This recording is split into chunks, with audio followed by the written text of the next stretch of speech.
지금부터는 이제 2022년에 개정된 내용을 한번 정리를 한번 해보죠. 개정 내용은 사실 우리 공부를 하면서 전부 다 반영해 드린 거예요. 다 반영을 했는데 아니 개정세법을 이걸 꼭 해주면 좋겠다 하시는 분이 너무 많아요. 너무 많아요. 근데 실제로 개정세법 이거 해봤자 크게 도움은 안 돼서 그래서 OX로 제가 연습을 해드린 거예요. OX까지 다 작업해드린 거예요. OX까지. 그래서 OX는 지금 풀면 안 돼요. OX는 지금 풀지 마시고 요 개정세법 서로 비교되는 표만 보세요. 비교표. 자, 비교되는 표를 먼저 보시고 처음에 어떤 부분부터 어떻게 바뀌었는가, 개정이 어떻게 됐는가를 알으셔야 돼요. 이제 점유취득. 그래서 취득세 점유취득이 올해 신설됐어요. 작년까지는 민법을 따랐거든요. 민법의 규정이나 세법의 규정은 똑같아요. 그래서 민법에서 점유로 취득했을 때는 20년 뒤에 무엇 함으로써 취득으로 보는 거고 등기함으로써 그거를 취득 시기를 명문화시키고 법으로 그냥 명시만 한 것뿐이지 옛날부터 그냥 민법을 따랐던 거예요.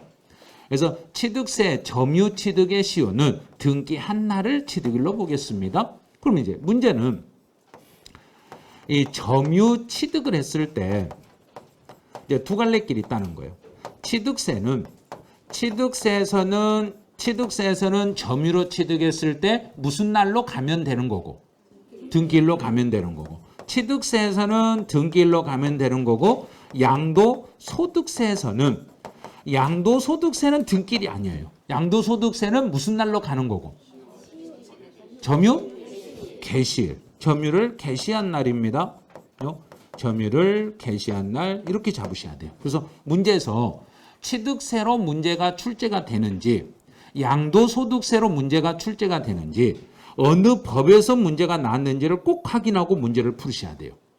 무조건 외워가지고 암기해가지고 풀면 안 돼요. 취득세에서 점유취득은 등기일, 양도소득세에서 점유취득은 점유 개시일 이렇게 비교를 해주시면 돼요. 이제 두 번째 개정된 게 이제 중과세 세대 기준 있죠. 세대요. 그러면 취득세에서 이건 취득세예요.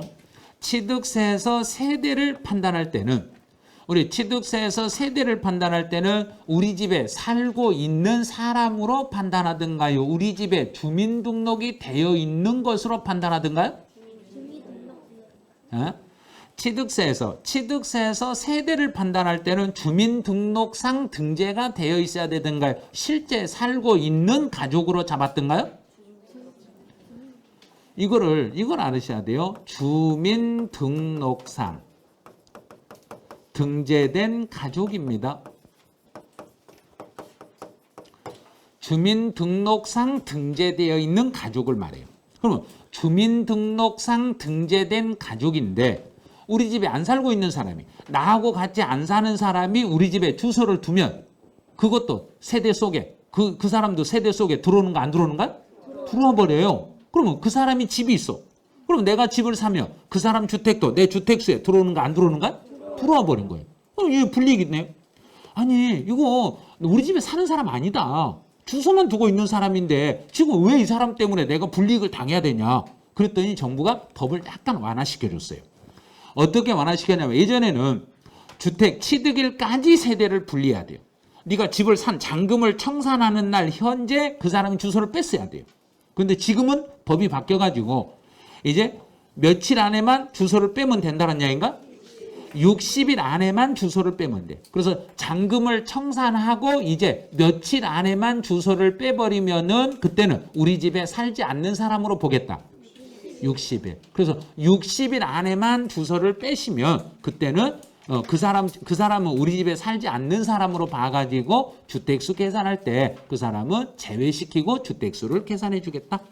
요거는 실무하시는 분들은 너무 중요한 내용이라 나 일하실 때 이거 꼭 판단하셔야 돼요. 중개사 하실 때는. 그다음에 일시적 2주택은 요거는 양도소득세 규정하고 일치를 시키기 위해서 개정시킨 거예요. 요것도 시험에 내진 않아요. 근데 개정됐으니까 알려는 드린 거예요.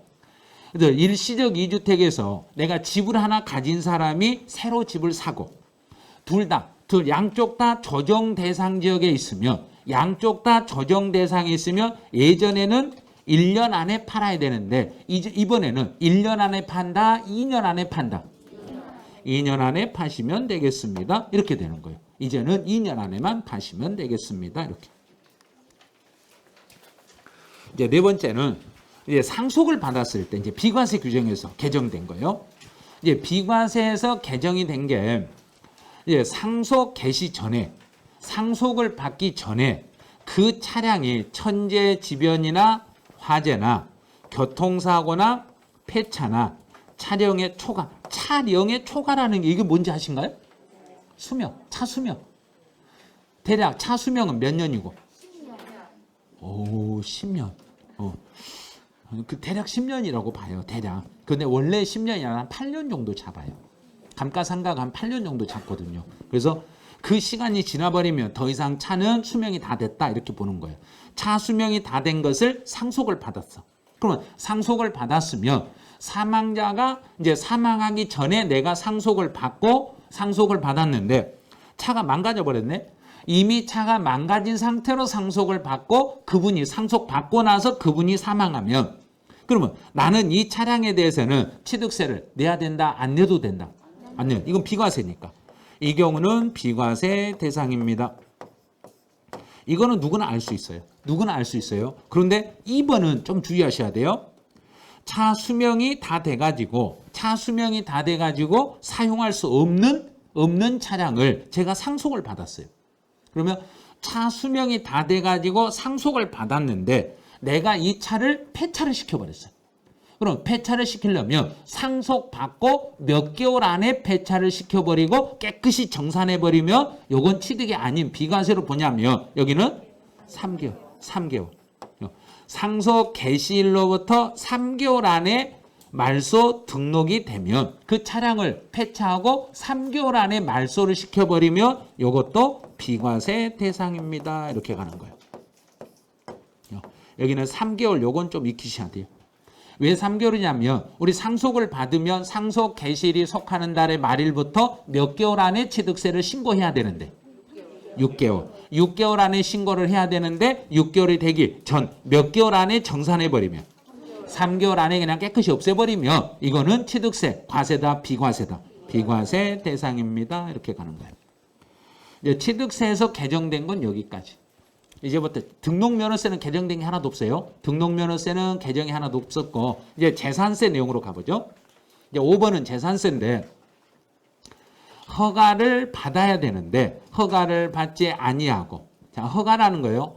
건물이 있는데 건물 허가받지 않고 있는 그 건물의 부속의 토지는 허가받지 않는 건물의 부속의 토지는 건물 땅으로 우리 해석했던가요? 상가 땅으로 해석했던가요? 아니면 나대지로 해석했던가요? 그렇죠. 이 토지를 나대지로 해석하는 거예요. 그럼 나대지란 이야기는 상가 땅으로 보겠다. 상가 땅이 아닌 그냥 땅으로 보겠다. 그냥 땅이에요. 그러면 허가를 안 받았으면 그냥 땅으로 봐가지고 이건 토지분 재산세를 물리는 거예요. 토지분 재산세를 물릴 때 종합합산 토지로 과세라 별도합산 토지로 과세라 종합합산 토지로 과세하겠습니다. 이렇게 가는 거예요. 종합합산 토지로 과세하겠습니다. 올해 시험에 반드시 나온다는 규정이 6번 나왔네요. 6번. 올해 시험에서 엄청 중요하게 다룰 거라고. 작년 규정은 이런 거예요. 재산세 과세 대상 물건이 공부상의 내용과 사실상의 내용이 달랐을 때는 사실에 따라서 재산세를 부과합니다. 여기까지만이었어요. 그런데 올해는 이 규정이 이렇게 늘어났어요. 토지 대장이나 건축물 대장에 등재되지 않았어요. 그러면 토지 대장이나 건축물 대장에 등재가 안 돼 있을지라도 재산세는 부과한다, 부과하지 않는다. 부과한다. 부과하는데 뭐에 따라서 부과한다? 사실에 따라서. 이런 경우는 사실상 현황에 따라서 세금을 부과하겠습니다. 사실 판단하겠습니다. 사실상 현황에 따라서 재산세를 부과하겠습니다. 사실 판단하겠습니다. 그런데 다만 그랬네요. 공부상과 사실이 다르면 사실에 따라서 부과하는데 이제 다만 단서를 썼네요. 다만 재산세의 과세 대상 물건을 공부상과 달리 이용하면서 재산세 부담이 상대적으로 낮아져 버리며 재산세 부담이 실제 공부상과 다르게 이용하면서 재산세 부담이 상대적으로 낮아져 버리면은 이 경우는 사실 판단해라, 공부상 판단해라. 그렇죠. 이런 경우는 사실 판단하면 세금이 더 낮아져 버리니까 공부상 현황에 따라서 판단을 해라. 자, 또 하나 더요. 재산세 과세 기준 현재 사용 일시적으로 공부상과 달리 사용하고 있네요. 그러면 잠깐 동안만 공부상과 다르게 이용하는 것은 일시적이라는 질문을 잘 생각하셔야 돼요. 공부상과 다르게 일시적으로 공부상과 다르게 이용했을 때는 이 경우는 사실로 물려야 된다, 공부상으로 물려야 된다. 그래도 이것도 공부상으로 물립니다. 공부상 현황에 따라서 세금을 부과하겠습니다. 그럼 사실 판단을 해야 되는데도 불구하고 공부상으로 가는 것들이 예외가 있으니까 이 예외를 여기를 문제를 낼 거란 이야기예요. 그래서 원리 원칙은 사실로 가야 되는데도 사실 판단이 아니라 공부상 판단을 해야 되는 것들은 요건 특이사항이기 때문에 이런 걸 문제로 내는 거예요. 이런 형태를 문제로 낼 수밖에 없어요. 이제 재산세 납세의무자 7번 이 부분도 올해 개정된 것 중에서 상당히 중요한 규정이에요. 이거는요. 파산 선고 이후에 파산 종결까지 파산 재단에 속해 있는 재산에 대해서는 그럼 파산 재단은 법원이에요. 법원이 지금 아직 파산 선고 처분으로 종결이 끝나기 전에 법원이 지금 들고 있는 이 재산에 대해서는 과세를 안 하겠다, 과세를 하겠다. 과세한다. 과세를 하는데 재산세를 과세를 하는데 그때 이 과세는 누구에게 과세할까요? 물어봤더니 공부상 소유자에게 세금을 물리죠. 이렇게 가는 거예요. 과세는 하는데 이 과세는 공부상의 소유자에게 과세를 하겠습니다. 그럼 문제를 낼 때는 우리 양도소득세하고 비슷하게 문제를 낼 수 있어요. 양도소득세하고 비슷하게 이렇게 바꾸네요. 파산 선고 이후에 파산 종결 결정까지 파산 재단에 속하는 재산에 대해서는 재산세를 비과세합니다. 그렇죠. 그런 식으로 문제를 만들 거란 얘기. 제 같으면 저는 그렇게 만들어요. 제가 문제를 출제 이혼된다면 저 같으면 여기에서는 재산세를 비과세합니다. 이렇게 써놔요. 그러면 그거 틀렸어요. 이런 식으로. 비과세가 아니라 과세인데 공부상의 소유자에게 세금을 물려야 됩니다. 이제 8번 같은 경우는 요건 뭐냐면 작년 규정은 이런 거예요. 내가 물건을 누군가에게 팔았어. 내 물건을 누군가에게 팔았는데 그 사람이 아직 등기를 이전에 가지 않아가지고 공부상의 소유자에게 세금이 나올 것 같으니까 공부상의 소유자가 과세 기준일로부터 예전에는 며칠 안에 신고를 하면 옛날에는 10일. 근데 이제는 바뀌어가지고 15일. 시간 여유를 더 줬어요. 15일 안에 신고를 해야만 사실상 소유자에게 세금을 물리는 거예요. 그럼 여기에 5번하고 6번이 새로 들어온 거예요. 이 규정이 다른 건 옛날부터 그대로 다 있었던 거니까 문제 안 되는데 5번, 6번이 새로 들어온 거예요. 1세대가 2개 이상의 주택을 소유하고 있음에도 불구하고 1세대 1주택에 특례세율을 적용받고 이 사람 지금 집을 몇 개 이상을 지금 가지고 있는가? 2개 이상을 가지고 있는데 1세대 1주택에 특례세율을 적용한다. 특례세율. 2개 가진 사람이 1세대 1주택의 세율 적용받는가 못 받는가? 못 받아야죠. 못 받아야 되는데 특별히 이런 주택은 요건 빠지니까 이 주택은 나는 빼니까 나는 1세대 1주택이다. 내가 1세대 1주택이라고 주장을 하라는 이야기인가 주장하지 말라는 이야기인가? 주장해라. 주장하는데 단 주장은 과세 기준일로부터 며칠 안에만 주장해라. 15일 안에 신고해라. 이게 종합부동산세하고 약간의 충돌이 되니까 주의하셔야 돼요. 종합부동산세 세금은 몇 월 달에 내게 되는가요? 12월이죠. 12월이니까 1세대 1주택이 아닌 1세대 2주택일지라도 내가 일반 집이 하나 있고 상속집이 있으면 이거는 신고를 몇 월 달에 신고하면 됐고 9월 달. 9월 16일에서 9월 30일 사이에 신고하면 되는데 재산세는 몇 월 달하고 몇 월 달에 재산세가 나오니까 7월 달하고 9월 달. 그럼 7월 달하고 9월 달이니까 9월 달에 가서 나 1주택에 신고하면 된다 안 된다? 안 돼요. 큰일 나요. 그러니까 7월 달하고 9월 달에 재산세가 이미 나오니까 재산세에 대해서 이의를 제기하고 신고를 하려면 과세 기준일로부터 며칠 안에만 신고해라. 과세 기준일로부터 15일 안에 신고를 해 주셔야 돼요. 그래서 1세대 집이 여러 개 있는 사람이 2개 이상 가진 사람이 1세대 1주택에 특례 세율을 적용받고 싶으면 과세 기준일로부터 15일 안에 신고를 하셔야 되겠습니다. 자, 두 번째요. 또 6번이에요. 공부상의 내용과 공부상 내용이에요. 공부상의 내용과 사실상 내용이 다르거나 그러면 원칙은 공부상과 사실이 다르면 정부는 멋대로 세금을 물리려고 하는데 사실대로 물리려 하죠. 그러면 사실대로 잠깐. 그거 사실 아니라고. 그게 아니라고. 내가 주장을 해야만 정부가 알겠는가요? 내가 주장 안 해도 알겠는가?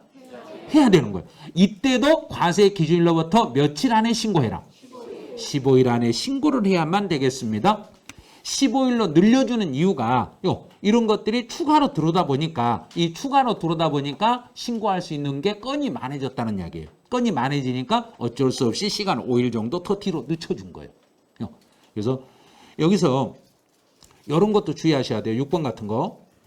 공부상과 사실상 현황이 다르거나 사실상 현황이 변경된 경우에도 내가 신고를 해야만 정부가 알 수 있어요. 그때 신고는 과세 기준일로부터 며칠 안에 신고를 해라. 15일 안에 신고를 하셔야 되겠습니다. 그래요. 이제 9번 공정시장 가액별. 이것도 올해 엄청 중요한 내용인데 여기 함정이 하나 들어있어요. 주의하셔야 돼요. 함정이 들어있어요. 공정시장 가액별은 주택인 경우에는 원칙은 60%예요. 원칙은 60%인데 단 1세대 1주택자만 이것만 바뀌었어요. 자, 1세대 1주택. 1세대 1주택자는 이번 연도에 몇 프로로 바뀌었는가? 45%. 재산세에서 바뀌었다. 종부세에서 바뀌었다. 재산세에서 바뀌었는데 여기 함정이 하나 들어있어요. 함정은 바로 이 가로예요. 가로.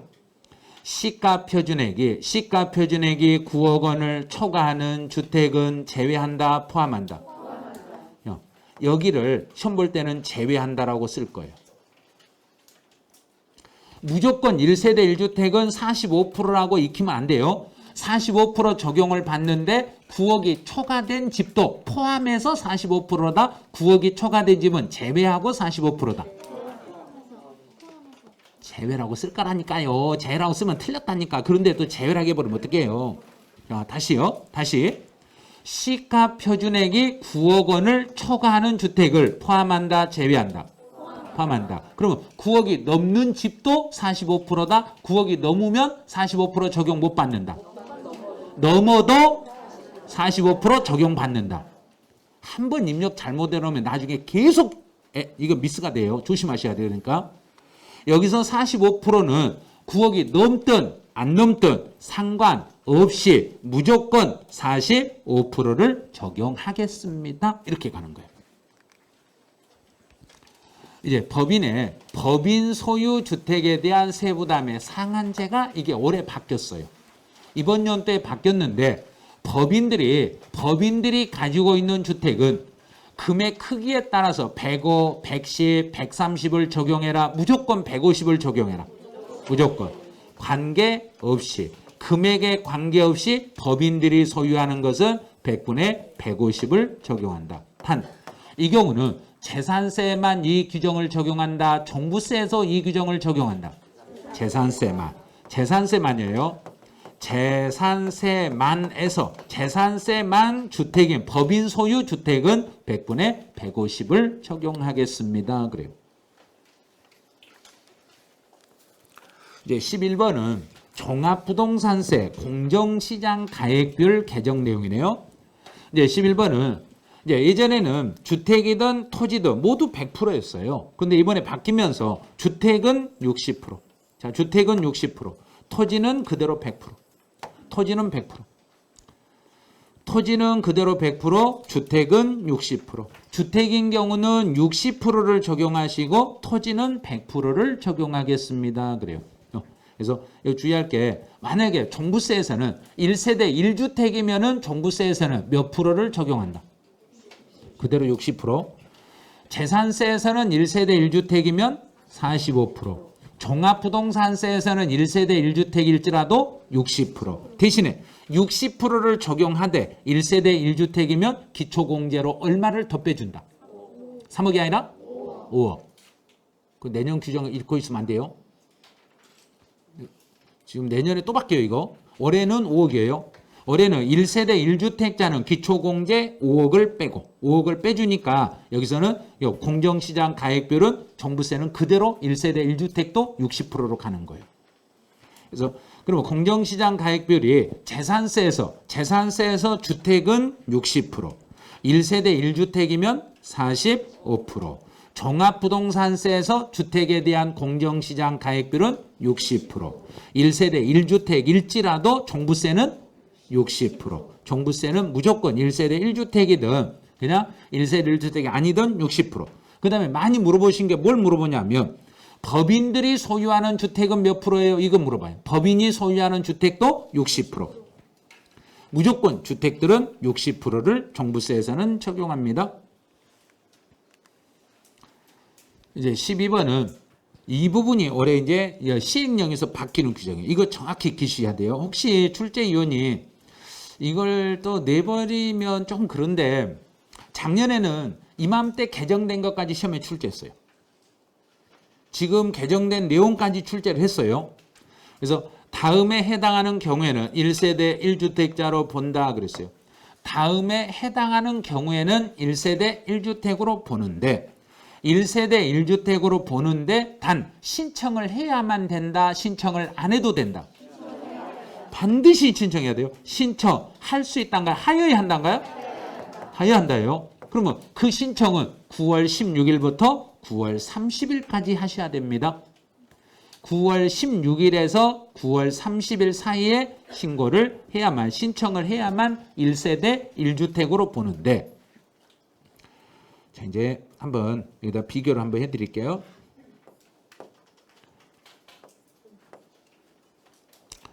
(1주택을) 1세대 1주택을 양도하기 전에 대체 취득가요. 다른 주택을 대체 취득하여 일시적 2주택이 됐네요.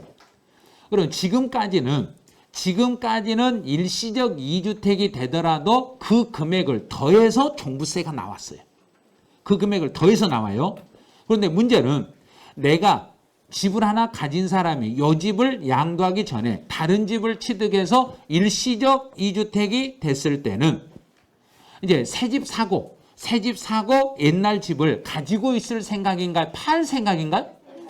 팔 생각이죠. 그러면 내가 옛날 집을 팔 생각이면 나는 신고를 해라. 신청을 해라. 신청하지 말아라. 나 팔겠다고 나 신청해라. 그럼 나는 언제까지 팔겠다고 신청하면 그 사람은 1세대 1주택자로 본다. 1세대 2주택자로 본다. 1세대 1주택으로 봐가지고 기초공제 5억도 빼주고 세액공제도 받을 수 있고 그래요. 그런데 신청 안 해버리면 이 경우에 일시적 2주택으로 대체주택을 취득했는데도 신청 안 해버리면 이 사람은 1세대 1주택이다. 1세대 2주택이다. 2주택으로 봐서 혜택이 하나도 없어요. 제가요 이거 언제까지 팔지 몰라서요. 언제까지 팔지 몰라서요. 그러면 세금은 먼저 내놔야 된가 안 내놔야 된가? 내놔야죠. 나중에 2년 안에 몇 년 안에 팔리면 내 돈 돌려달라면 정부가 돌려주겠는가 안 돌려주겠는가? 왜 안 돌려주는가? 그렇죠. 신청 안 했으니까 안 돌려줘요. 그러면 지금 신청해놓고 일정 기간 안에 못 팔면 그때 가서 세금 내면 되는 거죠. 그때 가서 내면 돼요. 그러면 일시적 2주택이 됐을 때는 새 집 사고 나서 몇 년 안에 팔아야 되는지 요거는 대통령령으로 정하게 돼 있어요. 시행령으로 정하게 돼 있어요. 그건 시행령에서 2년 이내에 양도했을 때. 2년 안에 양도했을 때.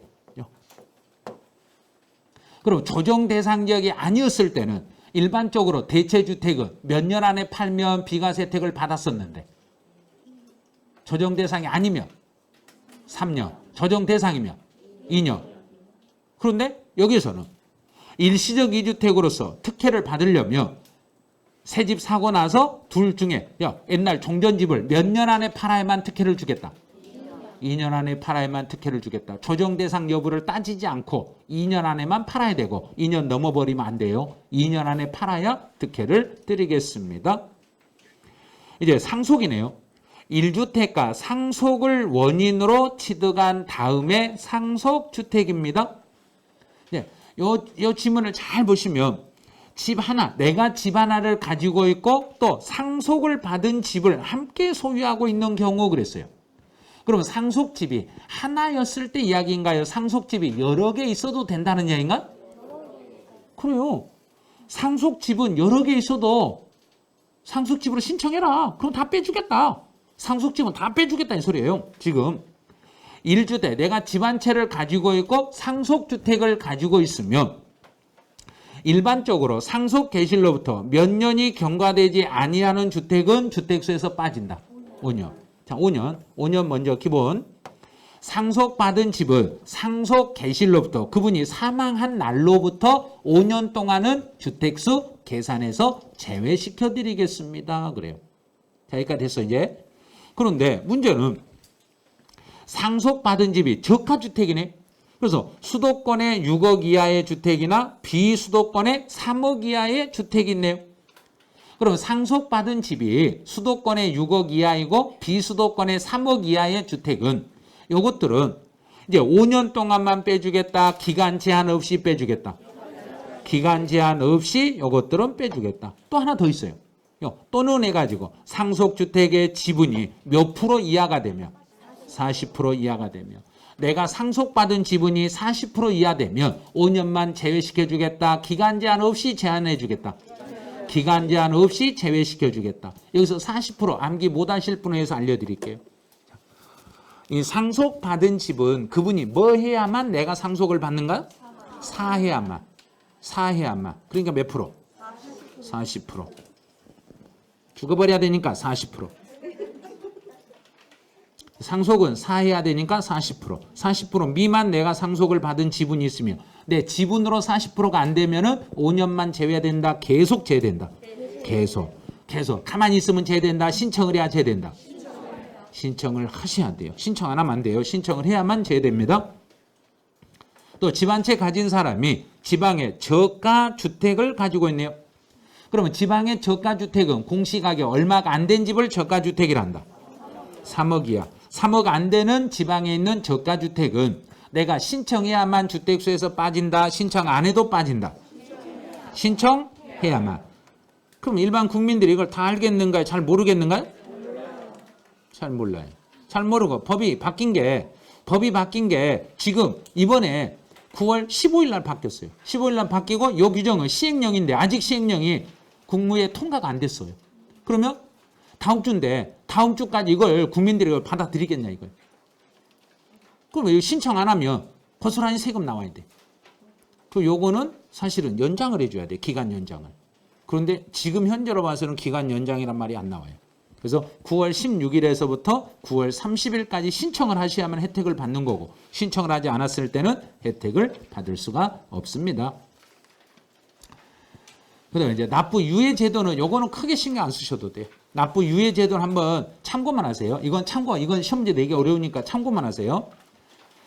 지금 이거는 무슨 뜻이냐면 종합부동산세를 지금 여기서 종부세 내는 사람이 1세대 1주택이고 1세대 1주택이고 나이가 60세 이상이거나 주택 보유기간이 5년 넘는 사람이고 또 그 주택에 대한 소득이에요. 이 소득이 이 정도 안 되는 사람이고 또 중간에 금액이 얼마가 또 넘은 사람은 유예를 해줘요. 나중에 그 집을 팔 때까지 그 집을 처분할 때까지 종합부동산세를 지금 물리는 게 아니라 그때로 유예를 시켜줘요. 한참 뒤로 유예를 시켜줘요. 근데 중간에 팔아버리면 팔았을 때 그때 종부세를 받게 돼 있어요. 그러면 유예 신청은 언제까지 해야 돼요? 하고 물어봤더니 납부기한 만료 며칠 전까지는 해주세요 그랬는가? 3일 전까지만 해주시면 3일 전까지만 해주시면은 그 허가를 할 수 있습니다 그랬어요. 그런데 대신에 유예 신청하면 세금 안 내고 날라버릴 때를 대비해서 담보를 제공을 해야 돼요. 담보. 그 주택분, 그 UR 주택분 종합부동산세액에 상당하는 담보를 제공하셔야 됩니다. 담보를 제공할 때 담보로 잡힐 수 없는 것은 보석이나 자동차는 안 됩니다. 그럼 뭐가 된다는 소린가요? 부동산이나 국채나 지방채 같은 게 되겠습니다. 근데 내가 국채나 지방세가 없네. 또 부동산도 가진 게 없네. 그러면 담보 유예해 주는 거 안 해주는가? 말짱 꽝입니다.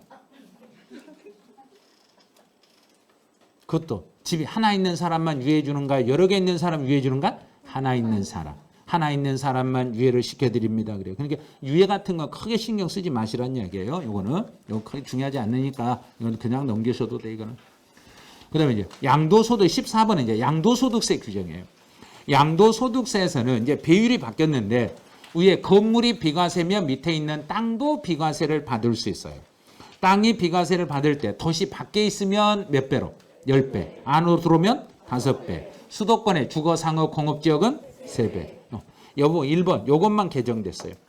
수도권에 있는 주거지역과 상업지역과 공업지역은 3배로. 요거 하나만 바뀌었어요.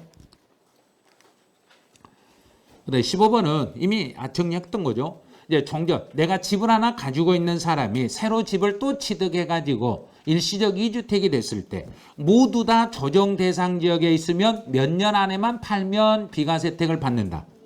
2년 안에만 팔면 비과세 혜택을 받습니다. 뭐 그렇게 크게 중요한 내용은 아니에요. 이 내용 16번 엄청 중요한 내용인데 엄청 중요해요. 그런 16번 같은 경우는 이 단서가 다 없어졌어요. 이렇게 복잡한 단서들이 싹 없어졌어요. 이게 뭐냐면 집을 2개를 가진 사람이 하나를 팔고 나머지 하나가 비과세를 받을 때는 1주택이 된 날로부터 2년 보유다. 당초 처음부터 2년 보유다. 처음부터 다시 처음으로 돌아가요. 처음부터. 그래서 단서가 삭제돼 가지고 이제는 그 주택 취득일로부터 양도일까지 2년을 보유하면 비과세 혜택을 받습니다. 아주 단순하게 바뀐 거예요. 기존에는 마지막에 처분하며 마지막 처분한 날로부터 2년을 새로 보유해야만 비과세를 받았는데 이제는 당초 취득일로부터 2년을 보유하면 비과세 혜택을 받습니다. 이제 장기보유 특별공제네요. 여기는 뭐 크게 중요하진 않아요. 조정 대상 지역의 집을 여러 개 집을 가진 사람이면 원칙은 장기보유 특별공제가 안 돼요. 그런데 단 올해 5월 10일부터 내년 5월 9일까지는 한시적으로 장기보유 특별공제를 받을 수 있습니다. 그럼 우리 시험 볼 때는 조정 대상 지역에 집이 여러 개 있어도 장기보유 특별공제 못 받는다, 받을 수 있다. 받을 수 있다. 이렇게 하시면 돼요. 이제 18번 지문은 요건 뭐냐면 만약에 제가 조정 대상 지역의 주택을 2개를 가지고 있으면 원칙은 20% 할증과세를 당했어요. 그런데 내년 5월 9일까지는 이 할증과세가 적용된다, 안 된다? 안 된다. 할증과세 안 돼요. 그러니까 이거 공부할 필요 없어요. 이거는 개정됐더라도 그냥 무시해버리세요. 18번도 이것도 무시해버리세요. 1세대 3주택이 넘어가면 30% 할증이 되는데 내년 5월 9일까지는 30% 할증도 없어졌습니다. 그래요. 할증도 없어졌어요. 자, 이제 여기까지 우리 개정세법 내용을 다 들었으면 이제는 실제 OX 지문으로 내가 이걸 풀 수 있겠는가 없겠는가 이제 연습을 해. 자, 지금부터 이제 OX 지문으로 가보죠. 자, OX예요. 이제는 내가 스스로 연습하셔야 돼요. 스스로 연습해서 내가 이걸 정확히 이해했는가 못했는가 확인하셔야 돼요. 본인들이. 이제 문제에서 취득세네요. 취득세에서 점유로 취득했을 때. 취득세에서 점유로 취득하면 어느 날을 취득일로 잡는다. 금길. 그럼 맞았네요. 자, 두 번째. 우리 집에 다른 사람이 주소를 두고 있어. 그런데 내가 집을 사면 그 사람이 우리 집에서 취득일로부터 며칠 안에만 주소를 빼가면 된다. 60일. 60일 이내만 세대를 분리하면 나하고 같은 세대로 본다. 별도의 세대로 본다. 별도의 세대로 본다. 이것도 맞았네요.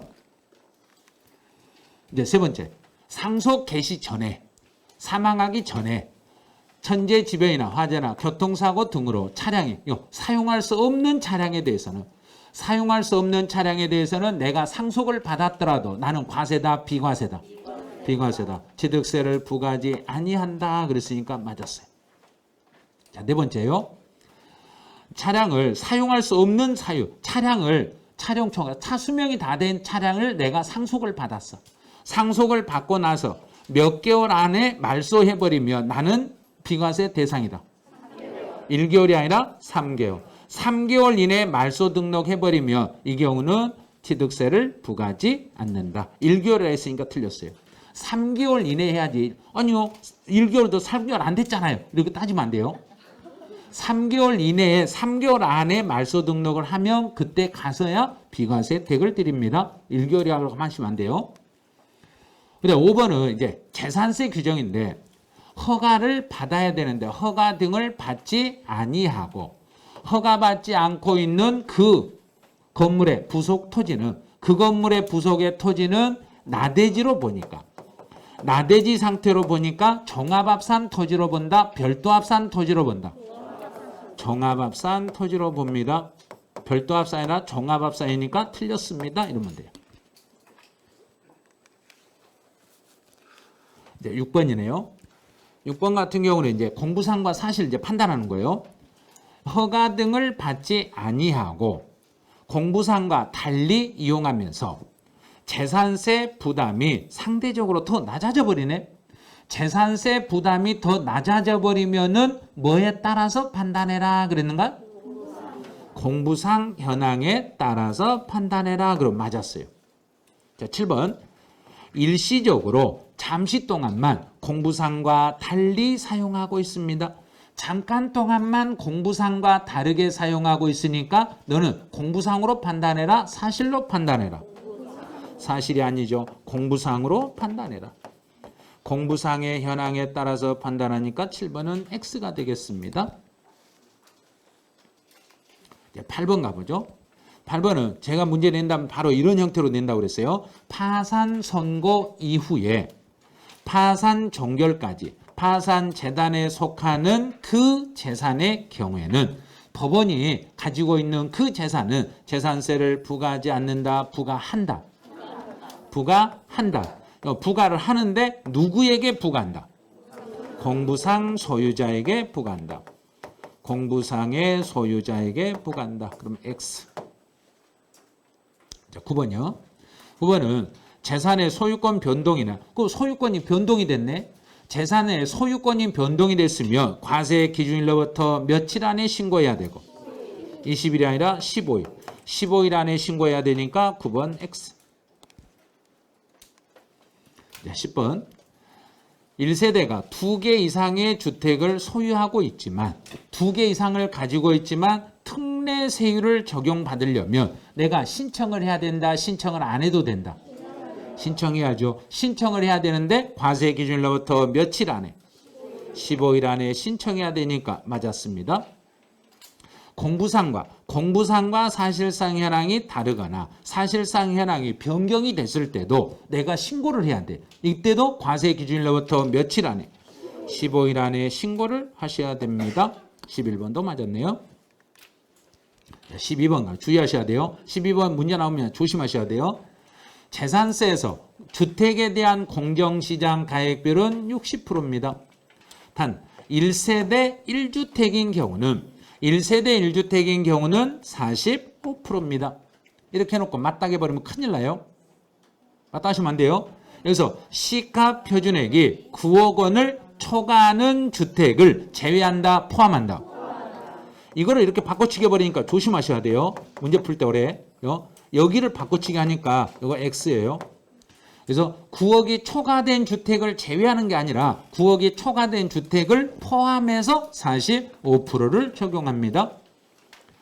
13번은 법인이 소유하고 있는 주택에 대한 재산세 세부담의 상한입니다. 이 재산세 법인들이 소유하고 있는 것은 금액에 관계없이 무조건 100분의 150 맞았습니다. 15번이요. 이제 종합부동산세네요. 주택에 대한 종합부동산세는 우리 주택에 대한 종합부동산세의 공정시장 가액비율은 몇 프로로 개정이 됐다? 60%. 60%입니다. 그러면 14번은 맞았습니다. 15번으로 가보자. 15번은 종합합산 대상의 토지에 대한 종합부동산세 공정시장 가액비례네요. 예, 토지에 대한 종합부동산세 공정시장 가액비율은 100%. 맞았네요. 별도합산 대상이 되는 별도합산 대상이 되는 토지에 대한 공정시장 가액비율은 100%. 맞았네요. 토지는 그대로 100%. 토지는 100%, 주택인 경우는 60%. 예, 17번이요. 17번. 이건 문제 풀 때 보면 거의 놓쳐버리네, 이것들은. 1세대가 1주택을 2년 이상을 보유하다 양도하면 1세대가 1주택을 보유하다 양도하면 건물이 비과세면 밑에 있는 땅도 일정 범위 내에서는 양도소득세를 과세하지 않습니다. 여기야 과세하지 않습니다 그랬네요. 그럼 비과세요. 1세대 1주택 2년 보유한 주택을 양도하면 비과세를 받을 수 있는데 12억을 초과한다. 12억을 초과한 고가주택은 포함이다, 제외다. 그런데 여기서 그냥 넘어가면 안 돼요. 여기서 12억은 기준시가로 12억이다, 실거래가로 12억이다. 틀렸네요. 기준시가가 아니라 실지 양도 가액. 실지 양도 가액의 합계 금액이 실지 양도 가액의 합계액이 12억을 초과하는 고가주택은 제외하고 비과세입니다. 기준시가 12억이 아니라 실거래가로 12억을 초과하면 이거는 비과세가 12억을 실거래가로 12억이 넘어버리면 비과세를 배제버립니다. 이렇게 되는 거예요. 기준시가가 아니라 실거래가라는 거. 이제 18번 지문은 이제 올해 이제 법 개정된 거네요. 위에 건물이 비과세를 받으면 밑에 있는 땅도 비과세를 받는데 수도권에 주거지역과 상업지역과 공업지역 안에 있을 때는 몇 배까지만 비과세 혜택을 주고 3배. 그 이외 도시지역 안에 있는 건 5배. 도시 밖에 있는 건 10배까지 비과세 혜택을 받습니다. 19번 가보죠. 19번은 이제 종전 집을 가지고 있던 사람이 옛날 집을 가진 사람이 이번에 새로 집을 또 하나 샀네요. 그러면 새 집 사고 옛날 집을 일반적으로 몇 년 안에 팔면 되는데 일반적으로 몇 년? 3년. 일반적으로 3년. 일반적으로 3년 안에 팔면 되는데 모두 다 조정 대상 지역에 있으면 모두 조정 대상 지역에 있으면 몇 년 안에 팔아라. 2년 안에 팔면 됩니다. X.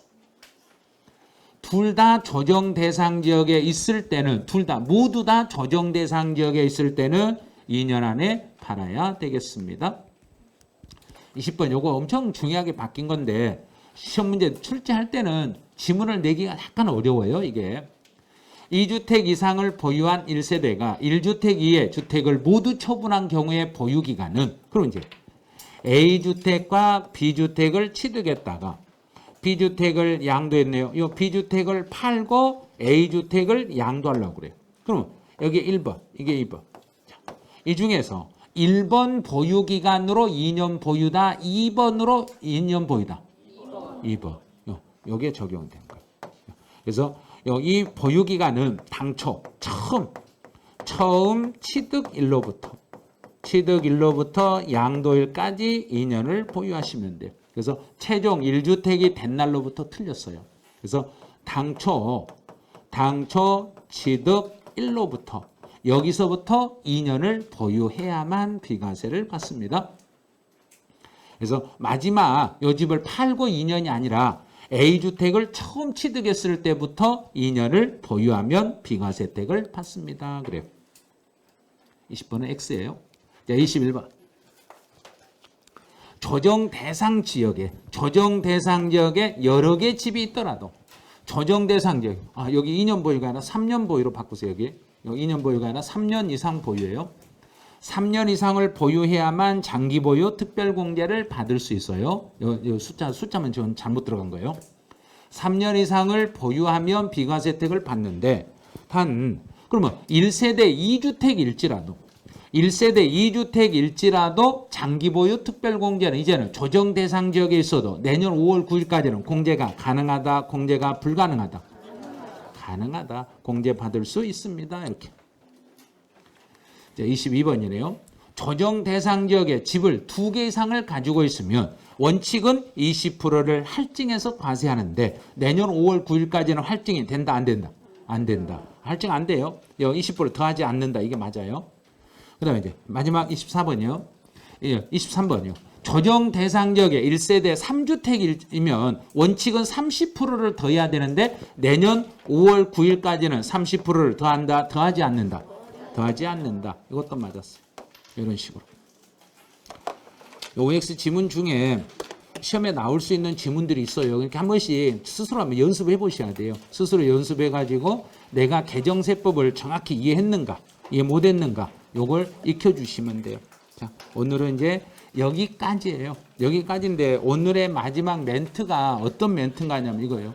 우리들의 마음속에서 행복이 우러납니까? 우리들의 마음속에서 다른 사람이 해주는 게 아니라 자기 스스로 하셔야 됩니다. 이런 거예요. 그래서 이제 공부는 제가 할 일은 다 끝났어요. 제가 이론 총령님까지 끝났으니까 제가 할 일은 끝나고 이제 다음 주부터는 스스로 통역 문제를 잘 풀기만 하시면 됩니다. 스스로. 그게 행복은 스스로 찾으셔야 됩니다. 이 말이에요. 그게. 그래서 다음 주부터 이제 통영은 세법은 30문제가 출제가 돼요. 30문제 출제되고 다음 주에는 30문제 해설이 끝나면 다른 타 자격 시험 기출 지문 OX가 108개가 준비되어 있을 거예요. 108개봤자 몇 분 걸리지도 않아요. 108개 하면 우리는 오지선다니까 오지선다로 하면 몇 문제밖에 안 되는가요? 몇 개 안 돼요. 오지선다니까 다 그 지문 한 줄당 한 줄이 아니라 5개 지문을 1분씩 풀으면 돼요.